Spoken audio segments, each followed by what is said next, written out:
What's up, ladies and gentlemen? This is the all-new Men in Hoodies podcast featuring national news along with your Arlington sports. It's good to be here. And this will be featuring your Men in Hoodies crew, Jake Stoop alongside Roman Cleary and Brent Lyons. It's good to be here, guys. Yeah, it's great. Of course. Pretty fun last project for me to do here at Arlington. Honored to do this, so yeah. Love getting to dive into some more of this Grizzlies Warriors tension between me and Roman here. Brent, you're being a little bit, I guess, jumpy to start this out. We still got to go over everything. I can wave the cookie in front of him, get him ready for. Well, we're ready, and I'm sure y'all are too. We are going to start out this episode talking about the most intriguing series, and I'm sure we all have the same one. But Brent, what is the most intriguing series to you, and maybe some key factors of that? In simple words, Memphis and Golden State. Agreed. And key factors, the players on each team. Okay. What about you, Roman? I mean, I'm pretty much the same thing as Brent. I just want to let you get your answer before we really start, going into it. We want everyone to get a chance to talk real quick. Yeah. So I'm sure anyone listening to this podcast has been watching the NBA playoffs so far, which has been very interesting. And the most interesting one, in all of our opinions, is definitely the Grizzlies-Warriors one. So, Brent, the most hot conversation of this series so far has been the Draymond Green ejection. Now, what is your opinion on that, and what do you think should have been done if that opinion was wrong? Oh, wait, let me interrupt you real quick to give the listeners a little bit of a background here. Brent's a Warriors fan, and Jake and I are Grizzlies fans. Yes, very true. So this might get a little intense. So I'm getting pitted against right now, is basically what they're saying. All right, Brent, what you got? But for me, I would have to say that I don't think it should have been an ejection. I think a flagrant one would have got the NBA's point across and the refs' point across just fine, but I think that because his name is Draymond Green and he has a past and a history with doing things that have been deemed dirty, that is why it warranted an ejection. I do not think that there's any reason that he should have been ejected. When you, of course, we'll probably get into this in a little bit, but when you weigh in the Dillon Brooks compared to the Draymond Green, Way different, and I mean, Dillon Brooks did end up getting suspended, but that, again, because his name was Draymond Green, if it was John Morant that had happened to and Steph was the one on the ground, he wouldn't have been ejected. It's John Morant. They're not going to eject him from the game. I think it should have been a flagrant one, and yeah. So in your opinion, is it fair for the refs to judge somebody based off of their past? No, it's not, because just because you have – not everyone's always doing something with a terrible cause behind it. Draymond Green has done things in the past that have kind of tarnished his image as a clean player, but lots of players that are known for being clean and known for having a good image have done things bad as well. Like, they're not – I don't think there's ever been a perfect player in the sense where they're always – they never get mad at the refs. They never have disagreed with what someone else has said, because that's basketball. You're going to disagree. Like, there's no way for everyone to agree with what is being called on the floor, but that's just how it is. So I think that judging someone based off their name and their past can never be the reason behind giving someone a technical or an ejection, especially in a game like the playoffs. All right. What about you, Ron? I mean, to be quite honest, I think both Brooks and Draymond deserve to be ejected for their actions. With Draymond, you have ripping a defenseless player in the air down by the jersey. He also hit him in the face in the process as well. And Dillon Brooks, it was very inadvertent what he did, but he still hit Gary Payton with a WWE-style clothesline that sent him straight to the floor, ended up fracturing his elbow. So, I mean, in my opinion, Dillon Brooks is suspended and Draymond Green is not, simply because Brandon Clark is better at breaking his fall than Gary Payton is. Okay. That's interesting. And also, Draymond kind of saved Brandon. I will admit that, though. But I mean, and I don't think Dillon Brooks. I think I saw multiple times Draymond Green apologizing to Brandon Clark because he is a very apologetic player. If he doesn't mean to do something, if he means to do it, he won't say anything. But if he did not mean to, he will say he's sorry. He will make sure the person's okay. Well, he did kick Steven Adams in the and then said it was an accident. Oh yeah. Also, but he said it was an accident. How do you feel about Draymond giving the double bird to the Memphis fans? I think that was very well warranted. You think it was? Yes. So you remember when the Warriors played the Raptors in the 2019, right? 2019 NBA Finals, and Kevin Durant was in his first or second game back, and he gets hurt very bad again. And what did the Toronto fans do? They cheer for him because they finally now have a chance to win. There's no way Toronto wins that series without literally everything that happening, with Steph being the only one left. When Kevin Durant got hurt, they started screaming louder than they did when they won the NBA championship. That's how happy they were. In the same way, when Draymond Green was walking off the court after he got hurt, all the Memphis players were doing was clapping, waving him goodbye, happy that he's gone because they know there's no way that they win if he's in the game. And so I think it was very well warranted that he flipped them off after they waved him goodbye. You never cheer for an injured player. That's not the way the game works. I agree. You're acting like Draymond Green is the same player that he was in like 2015 and 2016. I mean, he's a great defensive piece for the Warriors, definitely their, best rim protector and all that, but he isn't a top 10 player in the league like he was like 7 years ago. And I mean, he did come back in that game, and the Grizzlies still pulled away. Obviously, that was due to Clay, but I mean, saying we can't win if the Grizzlies can't win if Draymond's on the floor, that is not true. But think about how much impact Draymond had when he wasn't even though he wasn't playing really in the second half of the first game, think about how much impact he had on his team. He could have walked back to the locker room and just walked back and let it happen. He came and made sure his team knew that he was hyped for them and he still had their back no matter what. He came back and he dapped up every single person on the coaching staff on the team. Yeah. He got a riot out of the Memphis fans, out of everybody there. He was pulling the Antonio Brown from when he walked off the field. I've seen that meme a couple times, but he did that. And then when game 2 comes around, he's on the floor. Like, I don't think that if Draymond Green was not on the floor in game 2, say he would have gotten suspended for the thing with Brandon Clark and he wouldn't have been able to play game 2. I don't think the Warriors would have fared as well staying in the game with most of our players playing the way they did.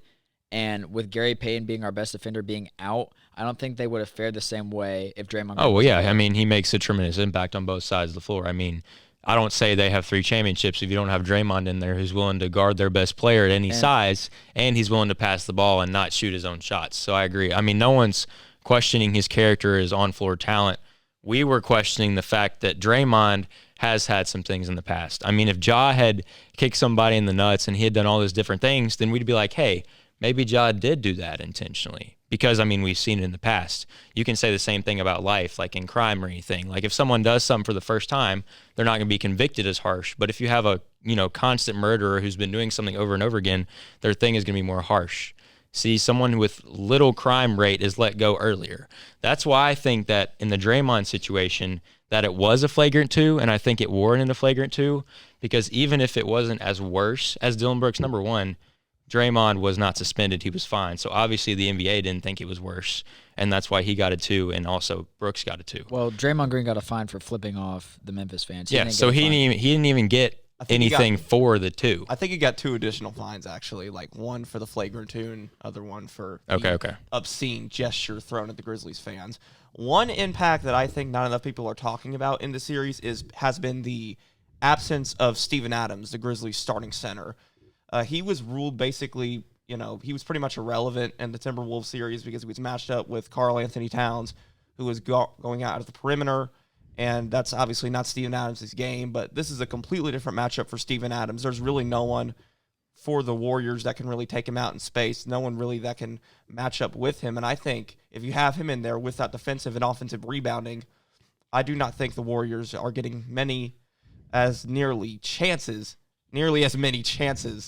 as they are on the offensive end, which really played a big part in Game 1. That's why the Warriors won Game 1, because the Grizzlies couldn't get an offensive a defensive rebound at the end of the game. Not really going to do anything. You guys got lucky, but that's besides the point. If Klay Thompson wouldn't have been in that game either, we probably would have fared a little better. But I still love Klay, but that was probably the worst game of his career. Yeah, no one can deny that Klay's paying off. And either way, whatever you think about all these opinions on the Brooks and Draymond situation, everyone loves a series like this. Even if it is sloppy, even if it is intense and physical, you've got to love how much these teams are putting out there. I think to answer your thing about Steven Adams is, I mean, even though you intentionally took out our best defender and broke him out for the next month, which wasn't very I don't think it nice. was intentional. That was not intentional. Dillon was clearly going for the basketball. Does Dillon really think he can jump that high? He thinks he's Michael Jordan when he shoots the ball, so I wouldn't be surprised. Apparently he thinks he's Michael Jordan on defense too, because Gary Payton was already in the air and he went right for his head. There was no way he was getting that ball. These are NBA players, Brett. They think they can do anything.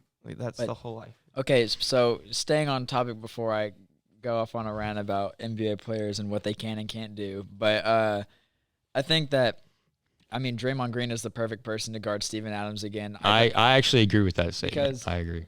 Because Steven Adams isn't going to shoot a three. Like, Draymond Green moves around the floor so well on the wing and in the paint that putting him just in the paint makes it even better for us because you guys diss on Kevin Looney, but we have him too. We haven't really used him. We have Jonathan Kuminga, who we just played in the second game, who actually did very, very well. I don't think anyone was really expecting him to play, but when he came in the game, I don't know if he had double digits or not, but he had around 8 or 9 points, I think. He had a really great game, especially being a rookie. He's also a big man that can help guard Jaren Jackson and stuff like that. And we have Juan Toscano-Anderson if we need to. He's also a really good defender that we don't really play much, but if we got into foul trouble, he's also someone that could play. I feel you there, but I just don't think that any of them are beating Steven Adams for a rebound, especially on the offensive end of the floor. That's going to be a huge difference and why I think the Grizzlies are ultimately going to win this series. Steven Adams will be back in Game 3. He just cleared the protocol. So with that factor now playing in, the Warriors will not be able to get nearly as many chances as they have been before, which I think is going to play a big factor in this series and ultimately why I think the Grizzlies will win it because now they got their best rebounder back in the game, the Warriors' scoring load is going to decrease. And even with all those offensive rebounds last game, they only scored like 100 points, which is pretty low for the Warriors. But moving on, let's go to the NFL draft. This NFL draft was absolutely loaded. Roman, what was your top pick of the draft? My top pick of the draft. There are so many picks you can go over here. If we're just going to stick with the first round, it was definitely Kyle Hamilton going 14th overall, unfortunately, to the Baltimore Ravens. So, that's not very good. Steelers fan, by the way. Yeah, not very good for me. But it's great value for the Ravens, getting perhaps the best player in the draft at 14. Best player in the draft? Perhaps he is. Maybe the most underrated guy for where he went. But I don't know about best player. It's hard to deny the talent that went in the top 10. It's pretty crazy, but for what they needed, the Ravens definitely got a steal with Kyle. Yeah, and and going to the Steelers, I really like the addition of George Pickens in the second round. He's a guy that probably would have been the first receiver off the board in this draft if it weren't for, injuries or character concerns or anything like that. So I think he can be a big-time weapon for the Steeler offense, maybe even be the number one guy. He has the tools and the talent for that. But if he can just get, his act together a little bit and make sure he stays healthy, the sky is the limit for him. But, yeah, those are a few of the draft picks that I really like. And also, I just have to mention, I'm not the biggest fan of the Kenny Pickett pick. It could work. It definitely could work. But I just don't think he's a guy with that high of a ceiling. He's going to be a good quarterback, but he's more of a Derek Carr, Matt Ryan, Ryan Tannehill, Andy Dalton type. He's not really like a Patrick Mahomes or a Josh Allen or anyone like that. Not a real. None of the receivers, none of the quarterbacks you just named were bad. Yeah, Matt Ryan made it to the Super Bowl. They basically won it. And none of them really had that many offensive weapons either. Yeah, but none of those guys are perennial elite guys. They're above average. They'll get you to the playoffs. They'll win 11 or 12 games, but they just don't. They're just not capable of carrying a team to the Super Bowl by themselves, which means you're going to need to build an absolutely perfect roster around Kenny Pickett if you want to go to the Super Bowl with him. And what are the chances of that happening? Not very high. That's the thing. I think that we're putting too much reliance on the QB. Yes, it's his job to lead the offense and be the leader of the team, but he is not supposed to be the one that carries them to the Super Bowl. You're supposed to have other people around them that help them be better. So if you're relying on a quarterback to carry you to the Super Bowl, then you are in the wrong area. This is I think we've gotten to the point where we are relying on quarterbacks to take them as far as they can go, like Patrick Mahomes. Of course, he had Tyreek Hill and all these things, but we are relying on them to be the one that takes them the distance. When, yes, it is his job to lead the offense and to be the leader of the team, but it involves so many other things than just the QB, which I know you said perfect offense. I don't think it would take a perfect team to get Kenny Pickett to the Super Bowl. I agree. Look at the 49ers 2 years ago. They had Jimmy Garoppolo, a young Deebo Samuel. This team made it all the way there with, little talent on the offensive side. So it's definitely possible. Let's think about the Super Bowl champions of the last 4 years. Who was the quarterback on 2018 Super Bowl winning team, New England Patriots? It was Tom Brady. 2019, Patrick Mahomes. 2020, Tom Brady. Russell Wilson 2021, Matthew Stafford with an absolutely loaded Rams offense. You need an elite level quarterback if you want to win the Super Bowl. It's just how it is. Like the Eagles with 2017, Nick Foles, that's like the one exception that we've seen. Well, Russell Wilson won the Super decade. Bowl in his second season in the league as the 6th seed in the NFL NFC playoffs. So I don't think that, yes, he turned out to be an elite quarterback, but he was by no means an elite quarterback in his second season. That's just how much the league has changed in the past 5 years. I don't think it really has, because Patrick Mahomes was in his, Lamar Jackson, Patrick Mahomes, all these people are still really young, and they're making it very, very far, winning MVPs and stuff like that. So I don't think that it's necessarily changed as much as you think it has. I think it's just the mindsets of the fans and the players have changed to relying too much on one hyped-up player instead of relying on the whole team in general. And I mean, guys like Patrick Mahomes, he had worse careers in college. I mean, Kenny Pickett played so well at Pitt in a talented ACC conference this year, and then they beat Michigan State in their bowl game. I mean, this guy is not – they lost? Michigan State. Okay, Michigan State won. But Kenny Pickett didn't play. Kenny Pickett didn't play in that game. He played Senior Bowl. Well, okay, I thought he played – I was pretty sure he played that final game. I thought he did. Okay. Declared for the draft. But still, Pitt went, 10-2, 11-1 this year. I mean, they played so well, and I mean, you can't underrate that talent when he's going into an already what's loaded Pittsburgh offense. So, Brent, what was your top pick of this year's draft? I don't necessarily think it was a pick. I think it was in general the wide receiver class from this year. I think that there were so many weapons overall that scattered around to different teams, sometimes multiple, like the Steelers. They got 2 really good receivers. I think that the receiver class wasn't as hyped up coming into the draft, but then when people started seeing the names go off the board, they're like, oh, wow, this guy was really good in college. He just got drafted to a good team or a good team down the line, or someone who I don't think there was any wide receiver, of course, in the first 3 rounds or so, that went to a team that you weren't like, wow, that was a good pick. That was a bad pick. I think that, I'm biased on Jahan Dotson. He went to Penn State. I'm a Penn State fan. I think that was an incredible pick, and that's when I really started thinking about. Hey, Roman, I let you talk about how much you hated Kenny Pickett for 10 minutes. You got it, Brent. You got it. I didn't hate it. I didn't say I hated it. I'm just saying I'm not the biggest fan of it. Hey, if you're not going to be the biggest fan until they're winning Super Bowls, then you're going to be, oh, hell, Kenny Pickett. Oh, yeah, I will be, but I just don't think it's going to happen. All right, Brent, what you got? I just think that all the wide receivers in this draft class, or the majority of them, were all really, really good picks, and I don't think any of them could warrant that was a bad pick. I think that most of these wide receivers have a chance to do something at one point in the NFL. So I think that was my takeaway from the draft. Okay. My best pick is probably going to be Jamison Williams, and the reason is a lot of the teams in the league were pausing on Jamison because of his ACL injury. But I think that if the Lions know how to use him well, maybe incorporate him 6 to 7 weeks throughout the season to try to get him more cleared to play and more healthy, their offense is not that bad. I mean, you've got Jared Goff, you've got Amon-Ra St. Brown, you've got DJ Chark, recent signing from the Jaguars, and you've got Jamison. Not to mention you added Aiden Hutchins on the defensive side. I think the Lions, the future has never been brighter for this team. You've got a relatively young quarterback in Goff who hasn't had as many weapons as you maybe want him to have in Detroit so far. So I think that was a great pick. I think the Lions really improved this draft. I like picking Jamison Williams for the Lions, but I don't like trading up 20 picks to do it. That's just how I feel about it. I mean, I just don't know if Jamison Williams, while he's really good, is worth that much draft capital. I mean, 20 picks. I mean, the wide receivers went really fast, though. Yeah. That's the thing. I think that multiple teams that normally that have been really bad in the past made really good decisions this draft. I think the Giants would be my example for me. No, the Jets were fantastic though. I think both New York teams Falcons did really, too. really good. Yeah, well, Falcons. Oh, not really. You Drake London top 10 pick. Drake London's pretty good. That is not exactly the best value. You had Garrett Wilson on the board if you wanted to go receiver or Traylon Burks. I don't know. We'll see about that pick for sure. Let's go. Moving on to most underrated pick. I'm going to stick with the homeboy and Tyler Algier from BYU.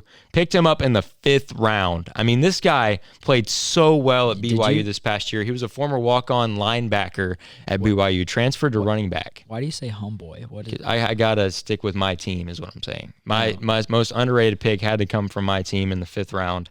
I love this guy. We also cut Mike Davis, so running back room is going to look like the guy from the Chiefs. I forgot his name at the moment. And then you've got Cordero Are Patterson, you talking obviously. about Edwards-Helaire? No, we picked up the other guy, Damian Williams. So we've got Damian yeah. Williams, Tyler Algier, and Cordero Patterson in the backfield, not to mention Kyle Pitts and Drake London.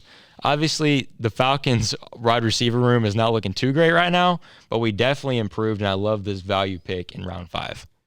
And there are so many picks that were like, just like, oh wow, that's a great value. Oh wow, that's such a great value. But we're gonna go back to the Baltimore Ravens again because they just absolutely killed this draft. Getting David Ojabo in the 2nd round after he tore his Achilles at his pro day, that's just great.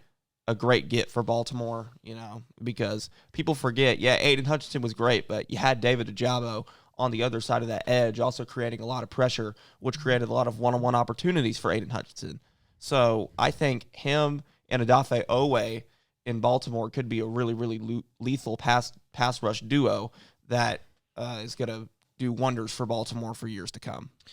I think that I'm going to have to stick with the Seahawks here. I think not Kobe White, I'm thinking of the Bulls right now. Wrong sport. Kobe Bryant was probably one of the bigger steals of the draft for me. He was kind of overshadowed a little bit during his time at Cincinnati, but I think that he is one of the best cornerbacks in this draft class, one of the better defensive players in this draft class as well. I think that since Seattle, Legion of Boom, stuff like that, in the past has been really good at developing good defensive players, Cam Chancellor, Richard Sherman, stuff like that. I think that he has a chance to be one of the best cornerbacks in the league in a couple of years. I think that they got a great value pick for him in the 4th round. I think that he could have been a 2nd or 3rd round pick, and they got him in the 4th.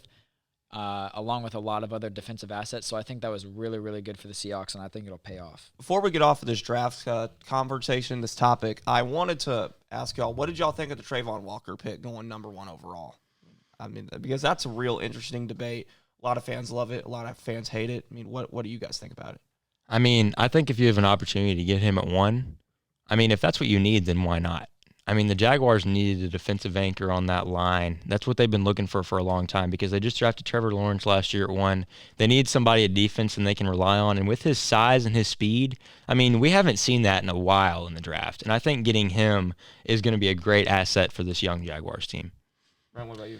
I think that, I mean, like Jake said, if you have the opportunity to get him, then why not do it? He was really good in college. I think that I probably would have gone with Hutchinson. I just think that was my number 1 pick, but I'm not going to be the one to doubt that pick until he proves me otherwise. I probably would have gone with Evan Neal at 1. I know it's not the flashy pick that a lot of people would want, but Evan Neal, in my eyes, is the best tackle in this draft and one of the better tackle prospects that we've seen in a while. And to have the opportunity to get him to protect Trevor Lawrence on that left side of the line, I mean, that's really, really important. You have your franchise quarterback. I think it's really important now that you get everything around that you can in order to support him. And the Jaguars didn't really do that in this draft. They just went with what they felt was their biggest need at edge at number 1. But the thing is that Trayvon Walker did not play a ton of edge at Georgia. He was mostly kind of a coverage linebacker. You know, he played a lot of coverage snaps, and he was all right during that spot, but that's not what the Jaguars are going to ask him to do. They're going to ask him to go rush the passer, and we haven't really seen him do that at the collegiate level. So if he is expected to do that in the NFL, it's going to take a lot of time and a lot of development, and I don't know if that's exactly what you want from a number 1 pick. Yeah, I mean, they did draft Luke Fortner from Kentucky in round 3, so they got somebody on that line. But like you said, I mean, the big issue with the Jaguars last year was the pass rush. I mean, they were not allowing Trevor Lawrence to have any time throwing that ball. So I agree. I think, again, like Brent said, Trayvon Walker's that pick where we're going to have to see what kind of impact it makes. But I agree. Trevor Lawrence was getting, rushed like big time this year. So that could be a huge issue this year as well. Moving on to the last topic of the day, the college basketball transfer portal. There have been a ton of guys enter this portal so far this season. Roman, who do you think is the best guy in the portal that may signed or maybe has not signed yet? Well, that's Kendrick Davis from SMU. He committed to the University of Memphis, and I'm not trying to be biased when I say that. I mean, ESPN has him number 1. I think CBS Sports has him number 1 as well. For some reason, 247 has him at like 5 or whatever. But, they always like to, have their own opinion or whatever. But, yeah, Kendrick Davis is such a huge addition for this Memphis team for multiple reasons. The lack of a top-level point guard has been a big topic of conversation throughout Penny Hardaway's tenure as the University of Memphis head coach, with guys like Alex Lomax on the roster, Boogie Ellis and Damian Baugh. They were good, but they were never quite elite point guard options. He tried doing it with Amani Bates. Didn't work. This season, it didn't work at all. And then it turned out Amani just wasn't a good player at all. They tried moving him back to the wing. It didn't work, really. Well, he was out for a little bit, so you got to give him that. But I agree. He was not as good as he was forecasted, but I think a lot of it was his role. So. But yeah. But now you have exactly what you would view as an elite level point guard in Kendrick Davis. It's a high-level shooter. He can put it up from anywhere on the floor and put it in. He's a tremendous distributor. He only averaged like 4 assists a game this past season, but before that, he was averaging like 7 assists per season or 7 assists per game in like his first 3 seasons before that. So he is a pass-first type of guy, but because of the lack of talent that SMU had this past year, he was asked to do a lot more scoring, and he delivered. Yeah, obviously excelled in that role. Darn near took SMU all the way to the NCAA tournament, ended up losing in the second round, I think, to Kansas State, I think. Yeah, and the NIT, yeah. Yeah, in the NIT. I mean, I think Kendrick Davis could be the best point guard in basketball next year. Oh, yeah, I mean, he has definitely. the talent. If Memphis can put him in a role that can exploit his talent, they could be good. But right now, Memphis only has like 8 people on the roster right now. So. I feel like talking about best guard, Nigel Pack, who moved to the University of Miami. Nigel Pack is not better than Kendrick Davis. He was going to be my number 1 top transfer anyway, so No, you can tell me whatever you want Brent. about Kendrick Davis, but I'm not going to put him over. No. I don't. Nigel Pack over Kendrick Davis. Yes, and Kendrick Davis isn't even my number 2. Who's your number 2? I'm probably going to butcher this name, but Baylor Shearsman. It's Shireman. Shireman. Well, you can learn that name because he's going to be in front of Kendrick Davis. He's playing at Creighton. What? Creighton is good at developing talent. What? And Penny Hardaway isn't? I'm not saying that he isn't, but I mean, you just saw his last experiment with Imani Bates, and how bad that went. If you're a point guard, who else would you want to go to? Penny Hardaway, before he got hurt, is the best point guard to ever play basketball. Okay. He's up. He had the potential, but we never got to see him. Potential means nothing because I can say that Derrick Rose would have been the best guard ever, but that's not how life worked. I'm just saying, Penny Hardaway, before he was injured, is the best point guard. Well, that has nothing to do with. No, that's that not. Has nothing no, to do with developing. Hold on. Penny Hardaway's the best point guard that ever played. If he doesn't get hurt, that is such a joke. It's not. There is no way. No one had his combination of shooting, ball handling ability, playmaking, and size. We didn't see it you ready before for me that, to disrespect and we you? haven't seen it since. Do you want me to disrespect you? I'm not even going to use Steph Curry, but I will disrespect you by saying Kyrie Irving. Kyrie Irving was not 6'7". Kyrie Irving doesn't have to be 6'7". Ben Simmons is 6'11", and he sucks. Penny had better handles than Kyrie before he got hurt. Come on, Kyrie Irving. Kyrie Irving. Yes. Kyrie Irving, the best handles in the league. Penny Hardaway doesn't even have better handles than Stephen Curry. Penny Hardaway was Are a you great kidding? passer and a great dribbler, but you cannot put him on the level of Kyrie Irving. Kyrie Irving is the best dribbler we've ever seen in the history of basketball. I'm flabbergasted. Are you saying? I love Penny Hardaway. Don't get me wrong. I am a homeboy with Penny Hardaway, but I'm seriously, better than Kyrie Irving? No one has dribbling wise, Just dribbling. maybe better. Probably better point guard. Definitely better point guard. You could put them in the portal. I don't care. Like, this is so dumb. Use better handles. Okay. Who else had the combination of size, ball handling Magic ability, Johnson. dribbling, shooting? Magic Johnson was Chris not Paul. a good shooter. Chris Paul. Chris Paul, 6'3". Chris Paul, yeah, size is not there.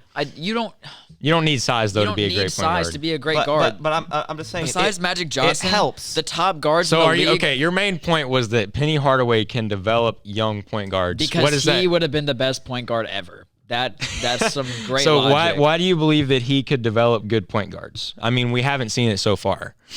Because quite frankly, I think Penny has overestimated the ability of the guys that he has brought in, whether it's Alex Lomax or Boogie Ellis or Damian Baugh or Imani Bates. But we don't have to worry about that here because he's getting a proven commodity. He's already developed, exactly. In Kendrick Davis. Or maybe. And Penny is just going to be able to make him even better than he was before. Commits that are committing to Memphis are overestimating the ability of Penny Hardaway. Kendrick Davis. I mean, we have like 6 guys in the draft this year that could potentially get taken in the first or second round. We've got a guy in top 3 in Jalen Duren. I personally think Lester and DeAndre are back. That's what I'm. Lester's gone. That's what I'm. Lester's thinking. gone. DeAndre could be back. You but think Lester's gone? Lester Quinones is not draftable.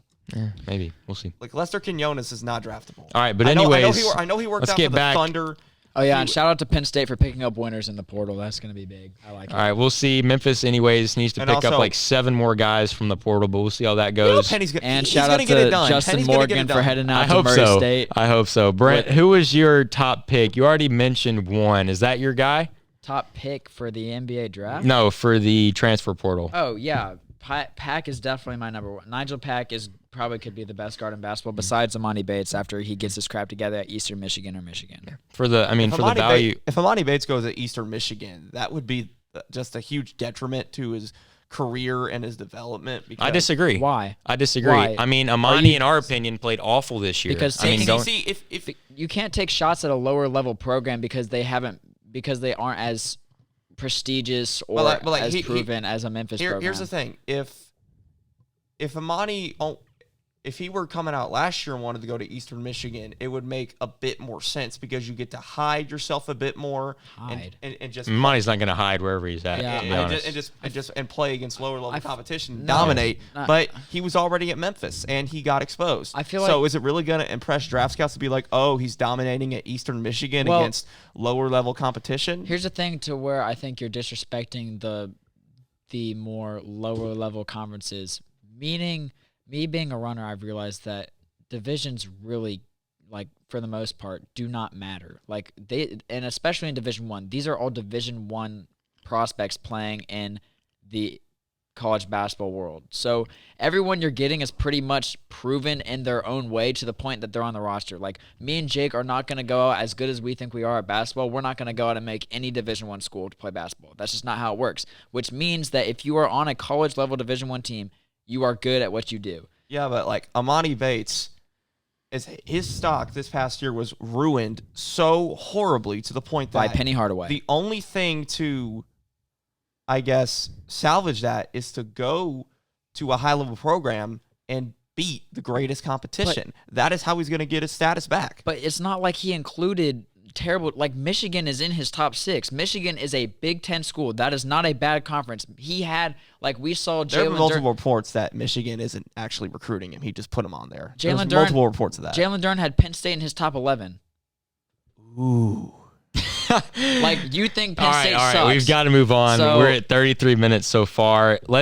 I'm going to say my best transfer. He's not the best transfer in the portal, but he is a guy that once you get him, this is an instant impact guy. Kenneth Lofton Jr. from Louisiana Tech.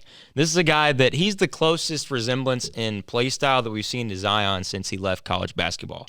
This is a guy that's short, but he can get any rebound you want him to. He's got the athleticism and he's got the offensive ability and mobility to put him on the outside. You can put him down low. I mean, this is a great player in Lofton. Did you say Kendrick Lofton? No, Kenneth Lofton. Kenneth Lofton. I'm so sorry for the comparison of you to Zion Williamson. I hope you never have to hear that again. He sucks. I'm talking about college Zion. College Zion is the most explosive player we've ever seen come out of college basketball. And we saw him explode at the Pelicans. Well, Kenneth Lofton is not 300 pounds, so we'll see what happens there from Louisiana Tech. But this is a guy, wherever he goes, is going to be great. Watch out for Memphis and Kenneth Lofton. I could see that. I think that could be a match.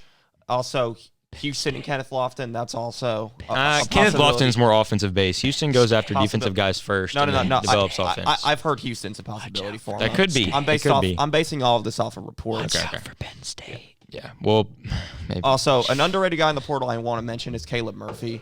Caleb's coming to Memphis though. I would say that's what it looks like right now. 4-star coming out of high school. Kendrick basically spoiled it. Penn State has a number 23 ranked draft class in the nation. I'm recruiting class. Brent's a Penn State fan. If you didn't. Caleb's not officially committed. He actually visited DePaul like a day or so back. Mainly, it's right. Imagine losing a recruit to a DePaul. We'll see. I don't think we're gonna lose him to DePaul. Stinky. But, We'll see. But anyways, that is going to wrap up the first episode of the podcast for Men in Hoodies, and is actually the first and last podcast We'll see about that. of Mr. Cleary's career. But we'll see. Maybe we'll bring him back for a little guest appearance. Yeah, we'll see how it goes. But looking forward to Men in Hoodies next year, guys. Do we Be fire ready. him now? Nah.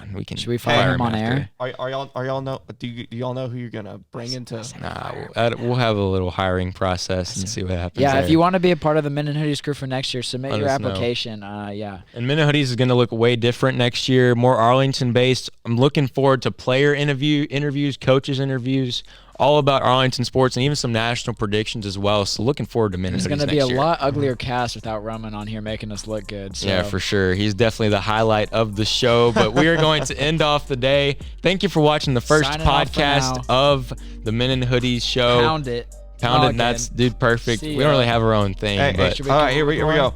Along with the rest of the Men in Hoodies crew, this is Jake Stoop, Brent Lyons, and Roman Cleary signing out.